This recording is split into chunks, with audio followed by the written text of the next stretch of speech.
Hi, sweetheart. Today, let's talk about how no one is excluded from God's kingdom. No one is excluded from the sonship. And this is a really triggering teaching if you are ego identified, because the ego wants to be better than, and certainly I'm better than someone on death row, right? Well, no. I've had different nurture and nature. And there's a saying that I think of sometimes that's there, but for the grace of God go I. I look at some people's lives that I do not understand, and the misery in them, and the hardship they have faced, and their upbringing, and their genetic predispositions. And I think, oh my goodness, I am so grateful I did not have to bear that burden. And I have no way of judging if that was their best or not. I have no way of judging or knowing if they could have done any better, or if I would have been in their shoes. If I'd literally been in their shoes with their nurture and nature, I would have done exactly what they did. But even taking my character and putting it in their situation, there's a lot of people where I look at it and go, I don't think I could have even gone through or survived half of what they have. I'm not qualified to judge. I love that. I love the fact that I am not qualified to judge. It's such freedom. It makes me feel so happy. I'm so happy and grateful I'm not qualified to judge. Because if I was, then I'd have to go around judging everyone, and that'd be the worst job ever. I am so grateful that the Holy Spirit handles judgment. I don't.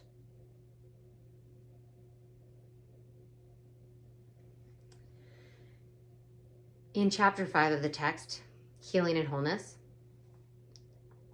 in the section on teaching and healing, it says, what fear has hidden still is part of you. Joining the atonement is the way out of fear. The Holy Spirit will help you reinterpret everything that you perceive as fearful and teach you that only what is loving is true. Truth is beyond your ability to destroy, but entirely within your ability to accept. It belongs to you because, as an extension of God, you created it with Him. It is yours because it is part of you, just as you are part of God because He created you. Nothing that is good can be lost because it comes from the Holy Spirit, the voice for creation. Nothing that is not good was ever created and therefore cannot be protected. The atonement is the guarantee of the safety of the kingdom, and the union of the sonship is its protection.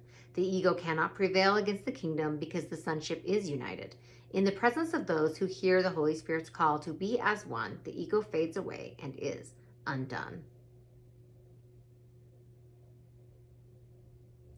It helps me when I am starting to go into judgment about how bad someone is. And these people are bad. Sometimes a whole group of people are bad because the whole group of people did this bad thing and I don't like them.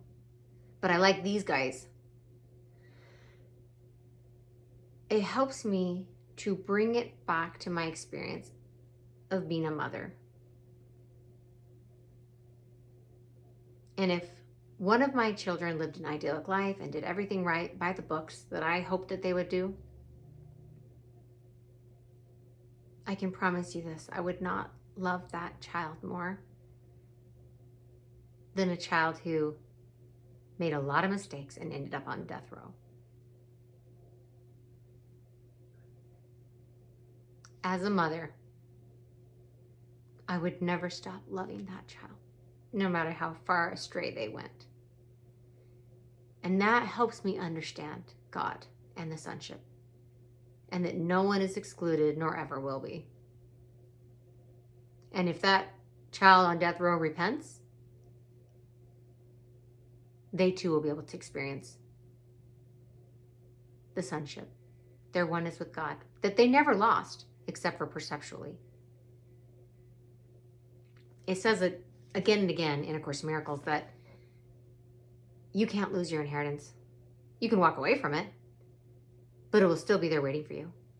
It will never be taken away. You cannot lose your inheritance no matter what you have done. It is still yours.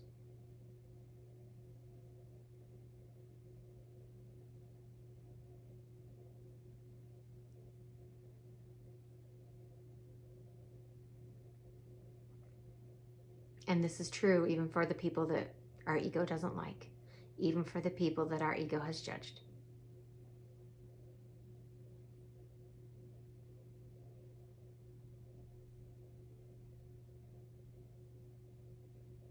If you ever come across a teaching in A Course in Miracles that is troubling or difficult to understand or makes you feel angry or upset, and I'll be vulnerable and admit that happened to me many, many times, especially my first time through the Course, where I would sometimes just get like visibly angry and agitated and even yell at the book. That's not true! I invite you to get really still, to take a few minutes out of your day and invite the Holy Spirit to help you understand. And over time, if not immediately, all the little pieces of the puzzle are going to start to come into place because of your willingness. And once again, I'd like to remind myself and you that we do not have to figure anything out. The truth simply is. Our job isn't to figure it out, it's to accept it. And we're taught that all we have to bring is willingness, and the Holy Spirit will do the rest. It will illuminate the truth for us. It will do the work for us, in a sense, to help us see clearly what is truth from error, and to let go of the lies that the ego clings to in desperation. Thank you so much for being here. I appreciate you so much and everything that you do. Thank you. Thank you, thank you, thank you, thank you. I love you. We'll talk soon. Mwah.